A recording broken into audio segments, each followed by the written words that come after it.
A propósito de la cuestión trans, estuve leyendo algunos medios extranjeros, en particular españoles, y las últimas semanas y vi algunos casos bastante particulares que generaban con mucho revuelo en la prensa. Uno es una asociación, pero por eso primero aparecieron varios casos en la televisión, por lo menos lo vi en las redes, de digamos, militares y policías trans, ¿no? Es decir, que son biológicamente varones y que han decidido hacer el trámite de cambio de sexo legal.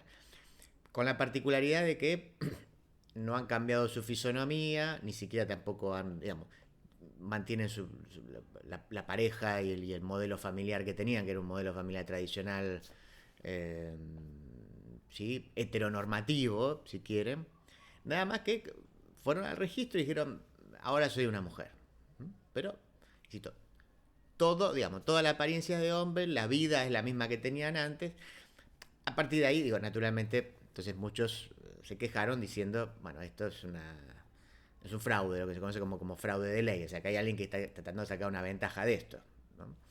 Después hubo otro ejemplo en la televisión, fue un caso particular con una activista que se llama Emma Colau, que también que es una activista trans, y la misma situación, en realidad su aspecto físico es la de un varón, digamos, ¿no? No hizo una modificación, si quieren, de su apariencia. Entonces eso generó como, digamos, a ver, iba a decir, sí, una mala comprensión, por decirlo de alguna manera, de quien lo estaba entrevistando, porque se ve que le dicen, bueno, vamos a comunicarnos ahora con una mujer que va a hablar de tal tema, y aparece la imagen, esto era por Zoom, y aparece la imagen de alguien que parecía ser un varón.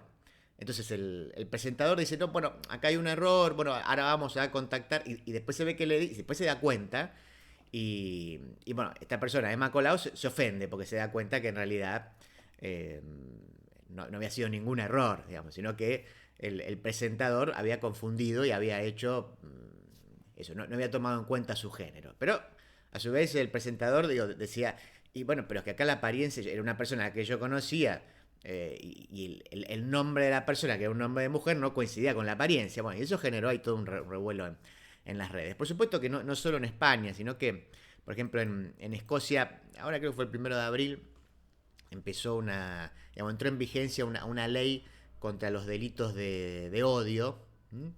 Y que es muy polémica, después les cuento de qué trata, pero podría darse, digamos, supone penas de cárcel, por ejemplo, eso, para los delitos de odio, pero específicamente, por ejemplo, para la cuestión trans, para aquel que eventualmente no reconociera, por ejemplo, que las mujeres trans son mujeres.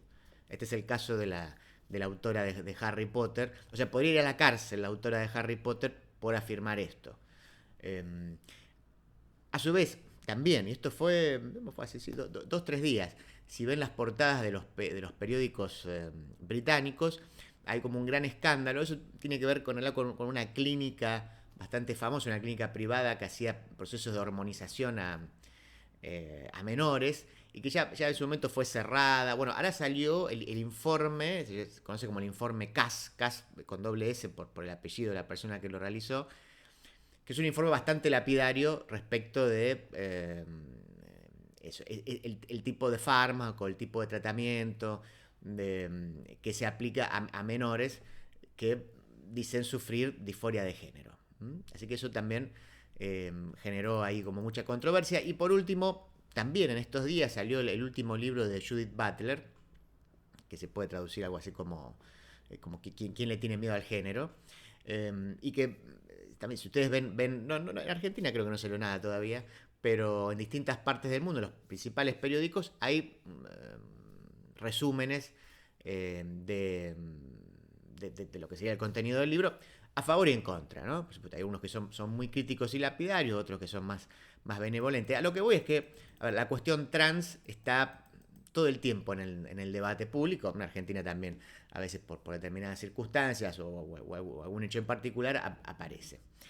Por supuesto que es imposible resumir en pocas líneas o en estos minutitos que estamos aquí al aire, la riqueza del debate, pero hay una pregunta ahí que es interesante, que es, en todo caso, ¿por qué el feminismo, originalmente, digo, circunscripto a reivindicar la igualdad de las mujeres, y por mujeres entiendo aquellos que entendíamos por las mujeres biológicamente hablando, ¿por qué el feminismo nuevo, si quiero, o la nueva ola feminista, abraza la causa trans?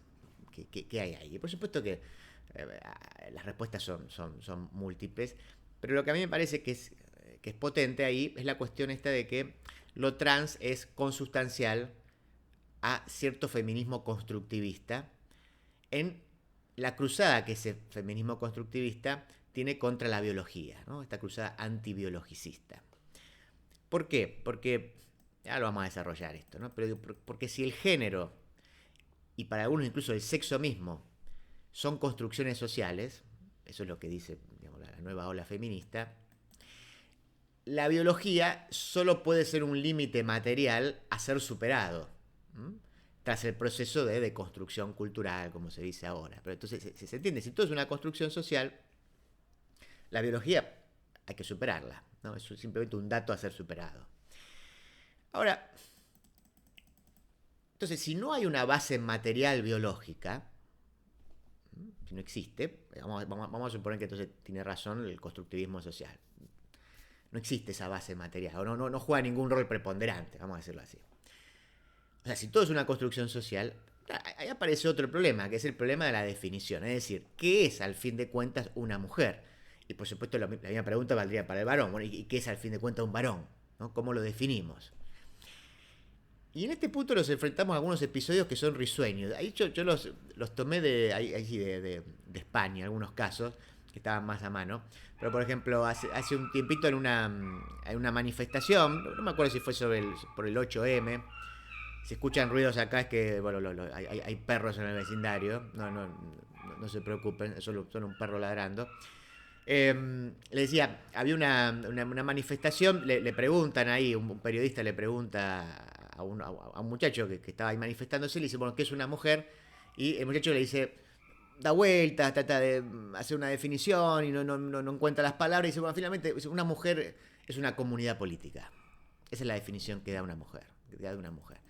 Claro, usted imagínense a un chico de primaria o de secundario en un libro de texto bueno, defina que es una mujer y si una mujer es una comunidad política, difícil. O supone evidentemente algunas categorías previas, algunos conceptos previos. O la propia ministra de Igualdad, la ex ministra de Igualdad de España, Irene Montero, también hay una entrevista que es muy curiosa porque le pregunta también, dice, bueno, ¿cómo definirías una mujer? Y ella dice, bueno, una mujer es una persona que sufre de más violencia, de más pobreza y de más discriminación. Esa es la definición que da. Pero claro, después se queda sin palabras cuando el entrevistador le dice, bueno, lo que pasa es que según esta definición, dice, vos no podrías ser considerada una mujer. Y se sorprende, dice, bueno, ¿cómo? Claro, dice, porque evidentemente vos no sos de las personas que más sufre violencia, que más sufre pobreza, que más sufre discriminación. Y en el Montero, la mujer con dinero, que afortunadamente, entiendo yo, no sufre más violencia de la que sufre cualquier otra persona en España, que no sufre mayor discriminación, más bien al contrario. ¿Sí? Es una persona que tiene poder o que tuvo poder. Entonces, claro, ella no encajaría en su propia definición de mujer. De hecho, bueno, es más, desde esa perspectiva, en realidad todos los varones que sufren más violencia, más discriminación y más pobreza que la propia ex ministra de Igualdad, que a su vez seguramente son la mayoría de los varones españoles o de los varones del mundo, podríamos decir, serían mujeres. Una definición que evidentemente no cierra. Ahora, hay un documental, creo que alguna vez yo se los mencioné, que va en esa misma línea. Lo hace un activista, creo que del año 2022, un activista de derecha, claramente, se llama Matt Walsh, y se llama justamente eso, ¿qué es una mujer? What is a woman? Y que interroga a distintas personalidades, a intelectuales, a progresistas, obviamente lo hace adrede, simplemente esto va y dice, bueno, ¿qué es una mujer? O sea, definime qué es una mujer. Está claro que tiene un enorme sesgo que busca defender los valores de la familia tradicional de una manera, para mí, directamente burda. ¿Sí? Prácticamente le está diciendo a las mujeres, Su rol es quedarse en casa, porque nosotros los varones somos los que tenemos la fuerza, y ustedes quédense acá criando los chicos. Dejen de lado esa cuestión, o pongan entre paréntesis esa cuestión, que desde acá naturalmente no defendemos, y que parece claramente reaccionaria. Pero el documental es esclarecedor porque muestra que todos los que intentan responder, como buscan eludir la respuesta estrictamente biológica, no pueden dar una explicación satisfactoria a la pregunta aparentemente simple de qué es lo que define una mujer. Así observamos que la mujer está en el centro del debate público, pero quienes dicen reivindicar sus derechos en realidad no pueden ofrecer una definición básica de qué entienden por tal, y lo hacen por intentar evitar un presunto esencialismo, algo así, eso, como una esencia biológica de la mujer, y sobre todo por rechazar algún tipo de conexión material biológica con lo que consideramos el género o el sexo. Este punto es curioso porque no son pocos los trans, los gays, las lesbianas, que acuden a la biología y o a razones innatas para dar cuenta de su identidad. De hecho, ustedes habrán oído mil veces hablar de la mayoría de los miembros, o una buena parte de los miembros de la comunidad LGBT. Muchas veces en su relato aparece esta idea de, por ejemplo, yo desde niño, desde niña, no sé, me sentía diferente, o jugaba a vestirme de tal cosa, o sentía atracción por, mostrando como que ya había algo de fondo. O sea, hay como un elemento, si quieren, o sea, precultural, presocial, por decirlo de alguna manera, que tiene como una potencia tal que los mandatos y las imposiciones de la sociedad no pudieron dominar. Pero es antes de su conexión con lo social, de su entrada en la sociedad. Asimismo, el constructivismo social que desde la academia ha irradiado a la agenda pública y a la legislación, ofrece una serie de inconsistencias de cara a una mayoría de la sociedad que va bastante más allá de los sectores ultraconservadores. Los sectores ultraconservadores, por supuesto, que son críticos. Pero, dicho en otras palabras, no hace falta ser misógino, homofóbico o transfóbico, que los hay y muchos, para advertir que algunas consecuencias de la legislación trans son problemáticas en buena parte del mundo y paradójicamente en muchos casos, en especial, son problemáticas para las propias mujeres. El ejemplo que también todo el tiempo aparece se da en el modo en que las mujeres trans, es decir, quienes nacieron biológicamente varones, obtienen una ostensible ventaja sobre las mujeres biológicas en determinados deportes, por ejemplo. Hay muchas controversias sobre eso, está intentando legislar, en algunos países ponen límites, en los Juegos Olímpicos hay controversias. Está claro, no hay que ser un experto para observar que, por lo menos en determinadas disciplinas, la biología de los que nacieron varones corre con ventaja, es evidente. No está ni bien ni mal, es. Una manera más indirecta en la que las mujeres se ven afectadas es cuando se producen cosas que podría sospecharse son fraudulentos, fraudulentos, en el sentido de que son realizados por varones que en el cambio de sexo a nivel registral, digamos, a nivel legal, obtienen algún privilegio. ¿En qué sentido las afecta a las mujeres? Bueno, en el hecho de que expone que hoy en día ser mujer supone también algunas ventajas de lo que se conoce como discriminación positiva, lo cual a su vez contradice el discurso oficial.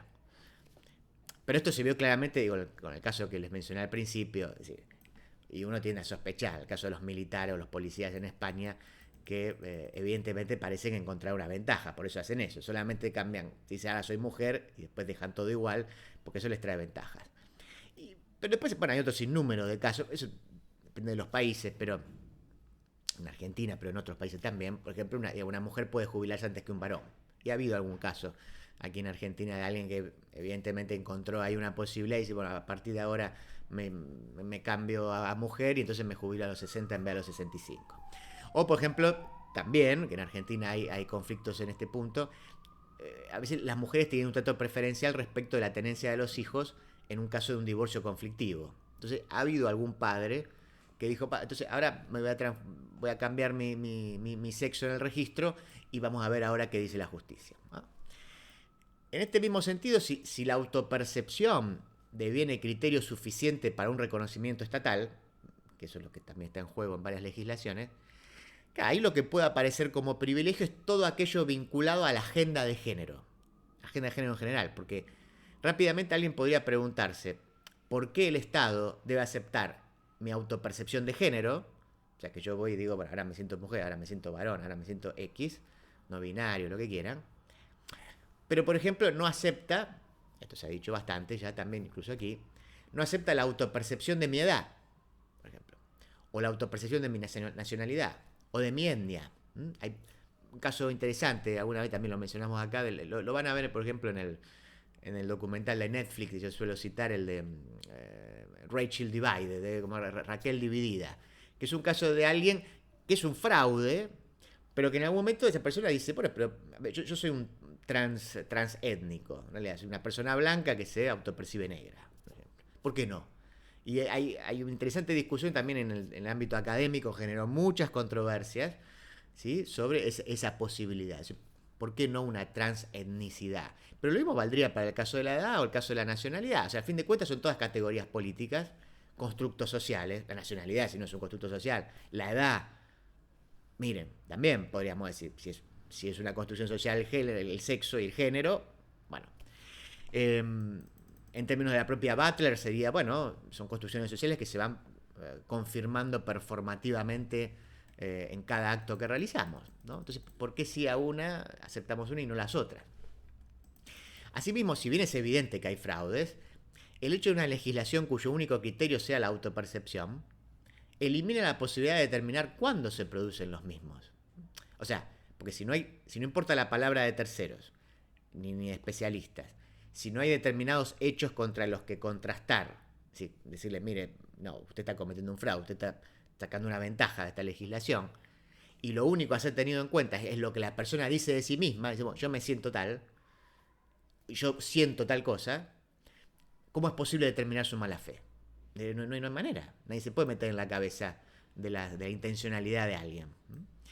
Por último, aunque resulte más inasible, probablemente el elemento más nocivo, y que a su vez es más de fondo, es que la discusión acerca de lo trans ha llevado a cierto feminismo, por lo menos, a quedar preso de como una cierta endogamia academicista, ¿no? Como parece como una discusión de paper, de revistas, de revistas de la facultad, digamos, de la universidad.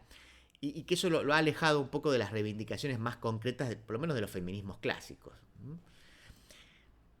Para terminar, digamos que lamentablemente frente a estas inconsistencias, en vez de dar un paso atrás para repensar otras opciones, porque a ver, entre el determinismo biológico más burdo, que dice, bueno, no, sexo, género, todo está determinado absolutamente por la biología, y el constructivismo social más radicalizado, que dice, bueno, la biología no juega ningún rol, hay como muchos puntos intermedios para acordar ahí, o para ponernos de acuerdo.